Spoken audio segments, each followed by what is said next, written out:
Estado, Gobierno y Sociedad, por Norberto Bobbio. 13. 3. Estado, Poder y Gobierno. 3. El Estado y el Poder. Teorías del poder. Antes de la aparición y del uso corriente del término Estado, el problema de la distinción entre ordenamiento político y Estado ni siquiera se planteaba. Pero la identificación entre la esfera de la política y la esfera del Estado va mucho más allá de la aparición del término Estado. Desde la política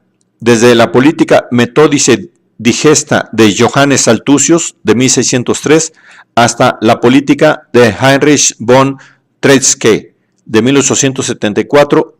a 1896, pasando por la política Inusche de Croce de 1925. El estudio de los temas del Estado continúa apareciendo bajo el nombre de política, derivando originalmente de aquella forma particular de ordenamiento político. En estos últimos años, los estudiosos de los fenómenos políticos han abandonado el término Estado para sustituirlo por uno más comprensivo, sistema político. Entre otras ventajas que ofrece esta expresión se encuentra la de tener un significado axiológicamente más neutral que el término Estado, el cual resiente por un lado la divinización y por otro la satanización, que ha sido hecha respectivamente por los conservadores y por los revolucionarios, de los ordenamientos con gran concentración de poder que desde Maquiavelo han sido llamados así cada vez con más frecuencia. Lo que el Estado y la política tienen en común, y es la razón de su intercambiabilidad, es la referencia al fenómeno del poder. Del griego fuerza y potencia y autoridad nacen los nombres de las antiguas formas del gobierno: aristocracia, democracia, oclocracia, monarquía, oligarquía, y todas las palabras que de vez en vez han sido utilizadas para indicar formas de poder: fisiocracia, burocracia, partidocracia, poliarquía, exarquía, etc. No hay teoría política que no parta de alguna manera directa o indirectamente de una definición de poder y de un análisis del fenómeno del poder.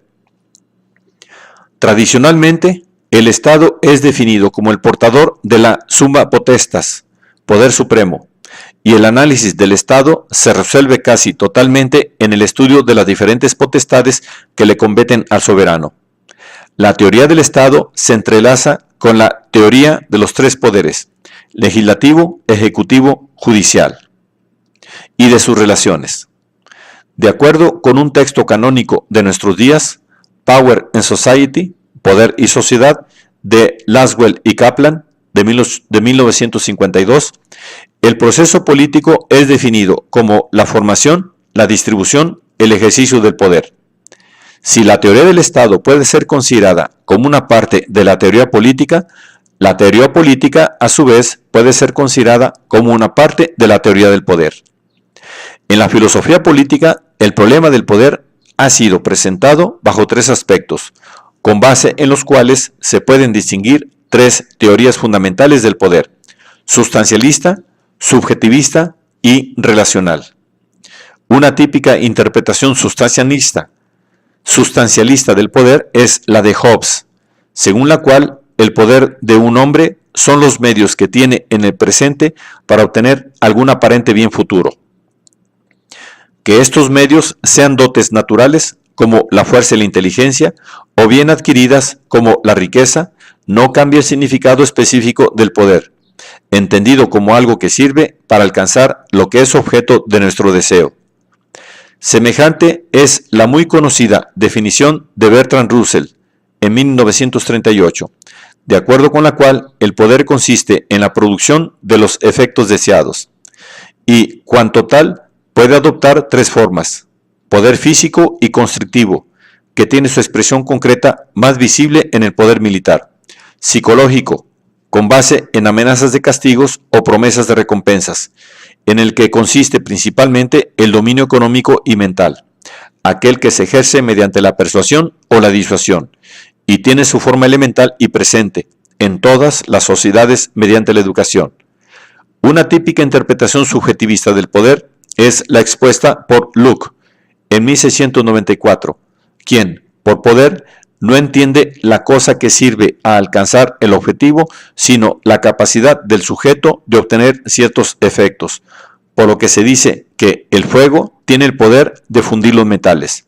de la misma manera que el soberano tiene el poder de hacer leyes y el hacerlas influye en la conducta de sus súbditos. Esta forma de entender el poder es la que adoptan los juristas para definir el derecho subjetivo.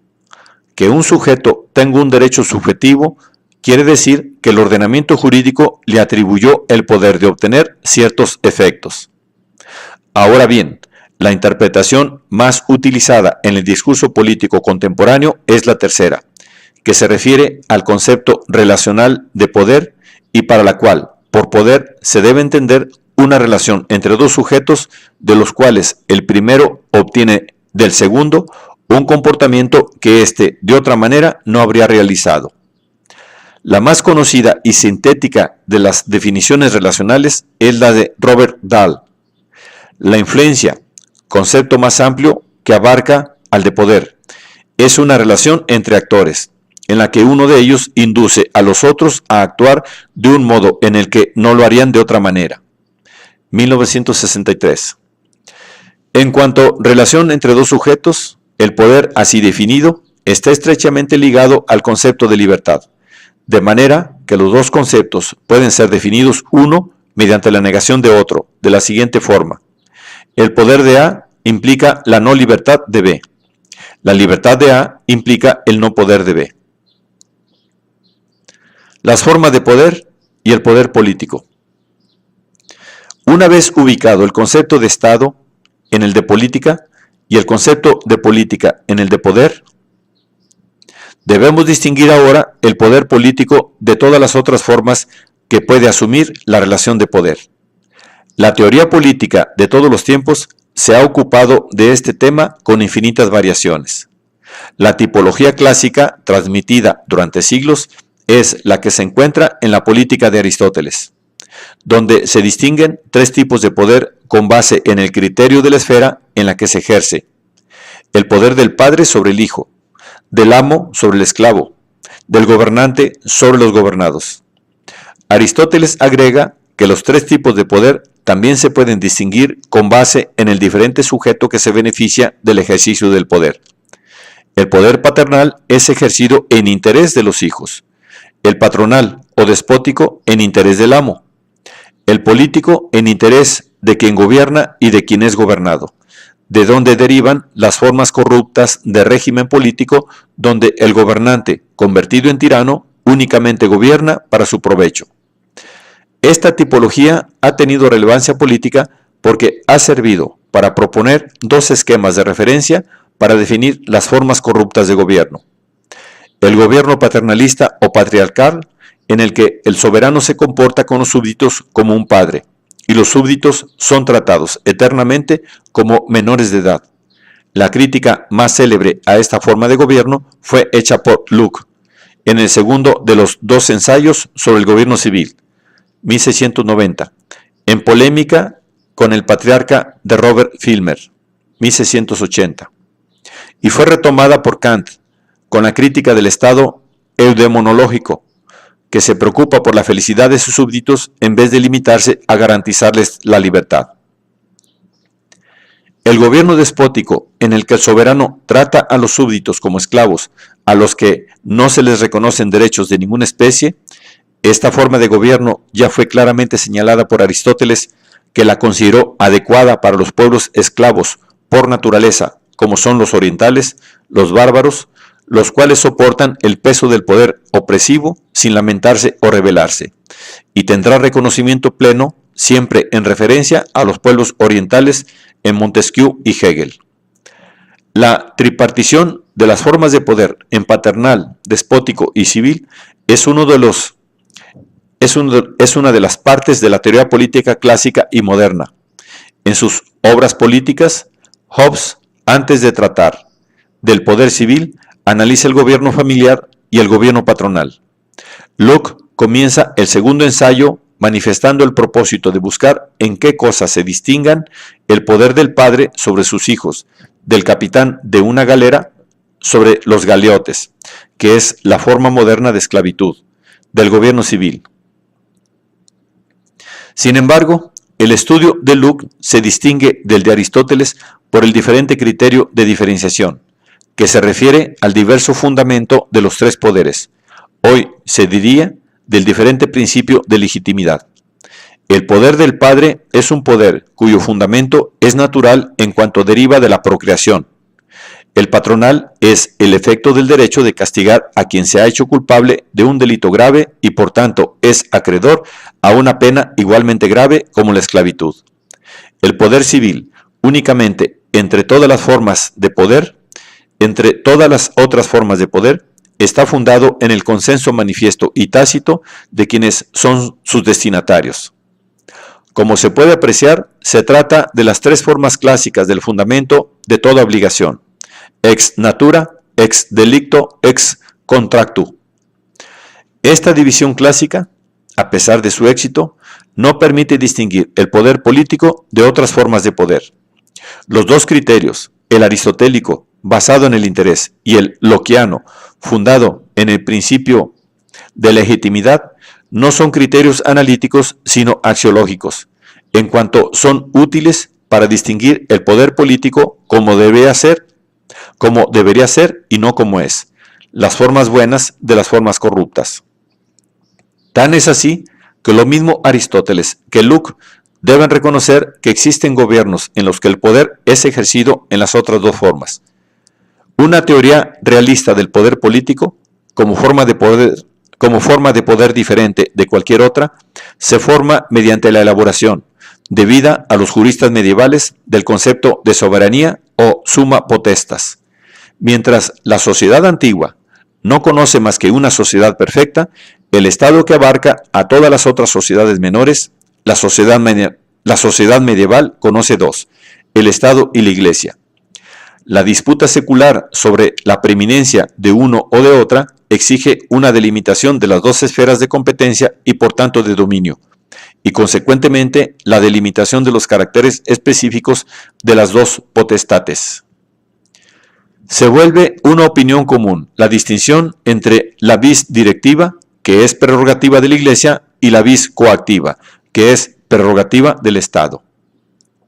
En contraposición a la potestad espiritual y sus pretensiones, los defensores y los detentadores de la potestad temporal tienden a atribuirle al Estado el derecho y el poder exclusivo de ejercer sobre un determinado territorio y, en referencia a los habitantes del territorio, la fuerza física, dejando a la Iglesia el derecho y el poder de enseñar la religión verdadera y los preceptos de la moral,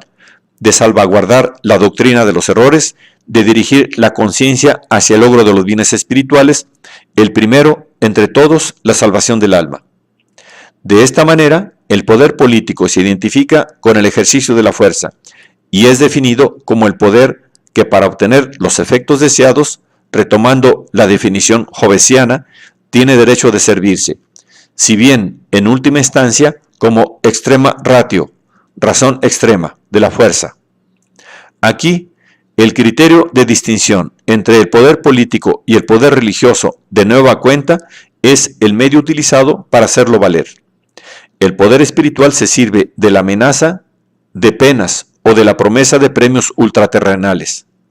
El poder político utiliza la constricción física como es la que se ejerce mediante las armas. Para la definición del poder político, el uso de la fuerza física es la condición necesaria, pero no es la condición suficiente. De acuerdo con la doctrina que se afirma en las grandes controversias entre el Estado y la Iglesia, lo que distingue al Estado frente a la Iglesia es el ejercicio de la fuerza. Pero una controversia igualmente decisiva para la definición del poder político es la que observa como contrapuestos los reinos al imperio universal y las ciudades a los reinos. Aquí el problema es otro. No es el del derecho de usar la fuerza, sino el de la exclusividad de este derecho sobre un determinado territorio. Quien tiene el derecho exclusivo de usar la fuerza sobre un determinado territorio es el soberano. Como la fuerza es el medio más resolutivo para ejercer el dominio del hombre sobre el hombre, quien detenta el uso de este medio, excluyendo a todos los demás dentro de ciertos confines, es quien dentro de esos confines tiene la soberanía entendida como summa potestas, como poder supremo. Summa en el sentido de que no reconoce superior alguno, superiorem non reconoscens. Suprema en el sentido de que no tiene ningún poder por encima de sí misma. Si el uso de la fuerza es la condición necesaria del poder político, solo el uso exclusivo de este poder es la condición suficiente. Las fórmulas que anticipan el concepto de soberanía, que se vuelve a través de los escritores políticos de la época moderna el concepto fundamental para la definición del Estado, son la distinción entre las civitates superiores, civitates superiorem reconocentes y superiorem non reconocentes, de los juristas medievales que defienden la autonomía jurídica y en consecuencia la política de las ciudades, y el principio rex in regno suo imperator, afirmado por los juristas franceses que defienden la soberanía del rey de Francia de las pretensiones del emperador. Aquel que es tomado como el teórico de la soberanía, en realidad más que el teórico, el reconocido expositor de un concepto que tiene tras de sí una larga y consolidada tradición, Jean Bodin, define al Estado como un gobierno justo de muchas familias y de lo que les es común con poder soberano, y al poder soberano como el poder absoluto y perpetuo, donde absoluto significa que no está sometido a otras leyes más que a las naturales divinas, y perpetuo significa que logra obtener obediencia a sus mandatos con continuidad, también gracias al uso exclusivo del poder coactivo. El tema de la exclusividad del uso de la fuerza como característica del poder político es el tema hobbesiano por excelencia. El paso del estado de naturaleza al estado está representado por el paso de una condición en la que cada cual utiliza indiscriminadamente su fuerza contra todos los demás, a la situación en la que el derecho de usar la fuerza le corresponde solamente al soberano. A partir de Hobbes, el poder político asume una connotación que permanece constante hasta hoy, cuando en el escrito de Juventud, la Constitución de Alemania, de 1799 a 1802, Hegel lamenta que Alemania ya no sea un Estado. Observa que una multitud de hombres puede darse el nombre de Estado solamente si está unida para la defensa común de todo lo que es su propiedad. Y repite más adelante, donde una multitud forme un Estado, es necesario que constituya un aparato militar y un poder estatal comunes. Con un lenguaje tomado de la economía, Weber define al Estado como el detentador del monopolio de la coacción física legítima. Para Kelsen, el Estado es un ordenamiento coercitivo. En particular, el Estado es una organización política porque es un ordenamiento que regula el uso de la fuerza. En uno de los manuales de ciencia política más difundidos en estos últimos años, se lee: estamos de acuerdo con Max Weber que la fuerza física legítima es el hilo conductor de la acción del sistema político.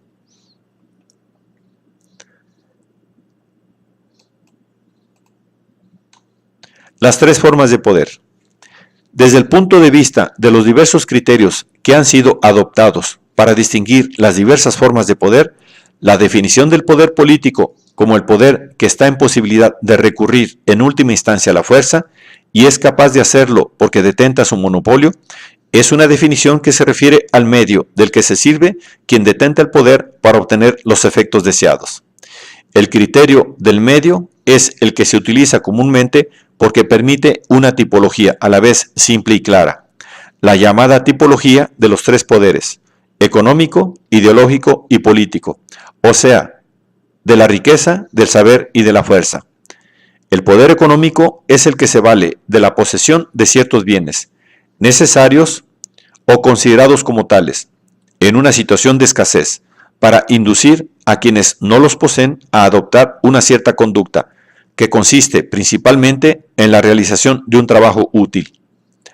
En la posesión de los medios de producción reside una enorme fuente de poder de parte de quienes los poseen, frente a los que no los poseen, precisamente en el sentido específico de capacidad de determinar el comportamiento ajeno.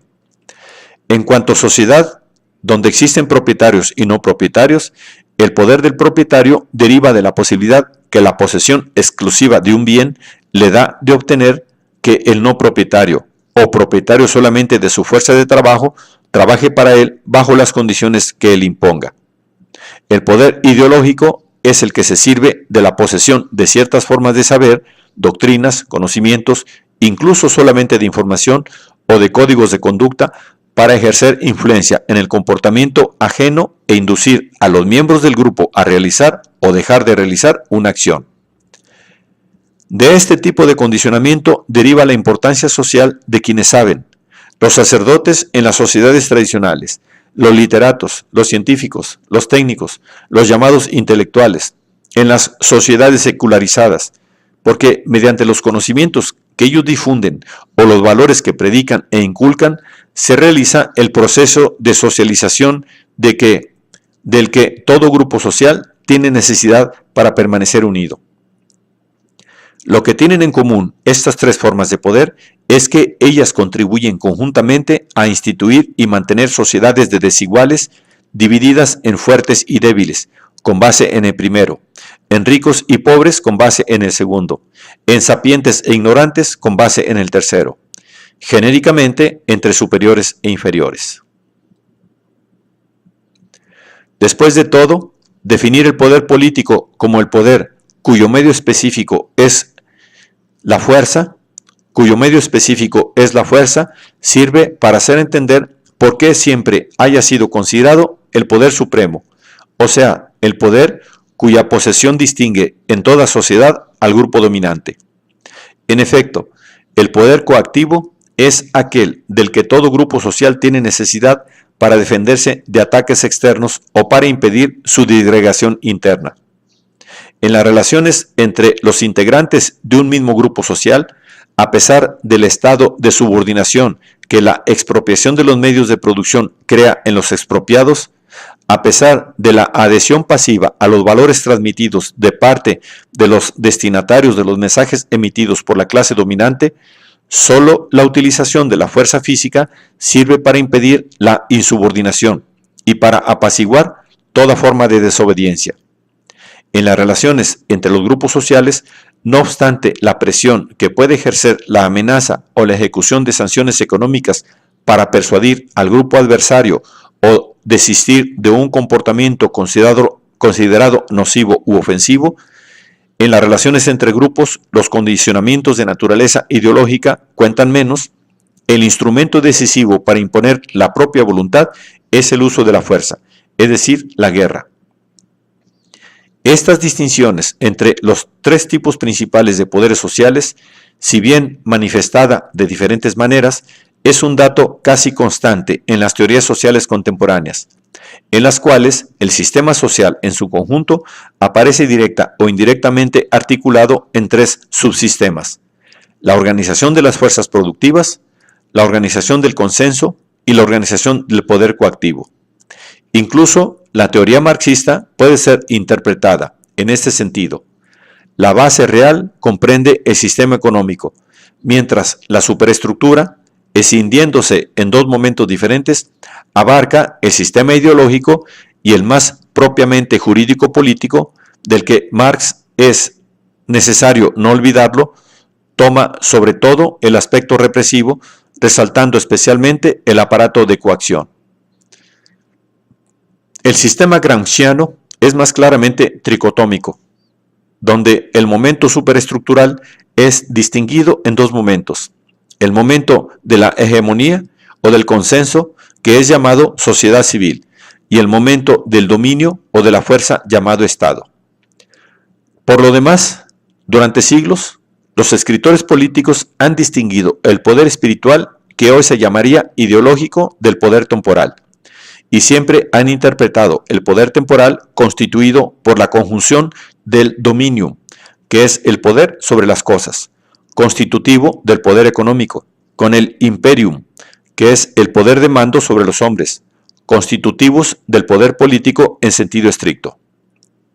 Así, en la dicotomía tradicional como en la marxista, se encuentran las tres formas de poder, con tal de que se interprete correctamente como compuesto por dos momentos, tanto en un caso como en otro, el segundo término. La diferencia esencial radica en el hecho de que en la teoría tradicional el poder principal está representado por el poder ideológico, en cuanto el poder económico-político es concebido como dependiente del espiritual, mientras en la teoría marxista el poder principal es el económico, en cuanto las ideologías y las instituciones políticas tienen la función de garantizar la permanencia de determinadas relaciones de producción, por lo menos hasta que la contradicción misma que explota en un cierto momento del desarrollo de estas relaciones produce el cambio. Al inicio de la época moderna, es ejemplar el de Sive de Hobbes, 1642, dividido en tres partes: libertas, potestas, religio, que corresponden respectivamente a la esfera de la libertad natural, donde se desarrollan las relaciones de intercambio en las cuales el poder político debe intervenir lo menos posible. Hay quien, como Macpherson, ha creído poder observar en el estado de naturaleza hobbesiano una prefiguración de la sociedad de mercado. Al poder político que detenta las dos espadas de la justicia y de la guerra, y al poder espiritual, al que corresponde una tarea fundamentalmente de enseñanza. En Hobbes, el poder por excelencia es el poder político, el cual, legitimado para ello por la delegación específica de individuos aislados y aterrorizados, impulsados por la necesidad de salir del estado de naturaleza, controla lo mismo el poder espiritual que el poder económico. También bajo este aspecto, Hobbes puede ser considerado el primero y también el máximo teórico del Estado moderno, es decir, del Estado cuya formación es acompañada por la persistente idea de la primacía de la política. La primacía de la política. La diversa relación entre los tres poderes y la diferente manera de disponerlos en orden jerárquico están entre los rasgos más característicos de las grandes corrientes del pensamiento político y de la filosofía de la historia. La primacía de la política que distingue al pensamiento político moderno de Maquiavelo a Hegel se contrapone tanto a la primacía del poder espiritual que distingue a la época medieval de las grandes controversias entre el Estado y la Iglesia, y a la cual la Iglesia romana y las otras iglesias jamás han renunciado, como a la primacía del poder económico, cuyo descubrimiento coincide con el nacimiento del mundo burgués y el inicio de la reflexión sobre el modo de producción capitalista. La doctrina de la razón de Estado está íntimamente vinculado a la idea de la primacía de la política. No por casualidad, tal doctrina nace y se desarrolla al lado de la teoría del Estado moderno. Una de las formas en las que se manifiesta la primacía de la política es la independencia del juicio político frente al juicio moral, o inclusive la superioridad del primero sobre el segundo. Que exista una razón de Estado diferente de la razón de los individuos quiere decir que el Estado, y más concretamente el hombre político, es libre de perseguir sus propios objetivos, sin estar obligado a tomar en cuenta los preceptos morales con los que está comprometido al individuo en sus relaciones con los otros individuos. A la concepción de la primacía de lo espiritual corresponde la doctrina de la subordinación completa de la acción política a las leyes de la moral, que son los preceptos de la religión dominante, subordinación que se refleja en la figura del príncipe cristiano. En cambio, a la concepción de la primacía de la política corresponde la doctrina de la necesaria inmoralidad o amoralidad de la acción política, que debe contemplar su objetivo propio, la salus rei publica, sin sentirse obligada o comprometida por rémoras de otra naturaleza. Primacía que se refleja en la figura del príncipe maquiavélico, con respecto al cual los medios de los que se sirve para vencer y conquistar el Estado siempre son, cualesquiera que ellos sean, juzgados honorables y loados por cada cual. En la filosofía del derecho de Hegel, que concluye lo que Hobbes abre, la teoría del Estado moderno, El último momento del espíritu objetivo que cubre el territorio tradicional de la filosofía práctica es la moral, no es la moral, sino la eticidad, de la cual la figura suprema es el Estado. Abordando el tema clásico de la distinción entre la moral y la política, o sea, de la razón de Estado, Hegel manifiesta con la máxima fuerza la idea de la primacía de la segunda sobre la primera, en un fragmento que puede ser considerado justamente la quintesencia de esta idea y contiene el argumento principal para su justificación. El bien de un Estado tiene un derecho totalmente diferente del bien del individuo, porque el Estado, que es la sustancia ética, tiene su existencia, es decir, su derecho, inmediatamente en una existencia no abstracta, sino concreta. Y solamente esta existencia concreta, no una de las tantas proposiciones generales sujetas a preceptos morales, puede ser principio de su acción y de su comportamiento. ¿Qué quiere decir este fragmento?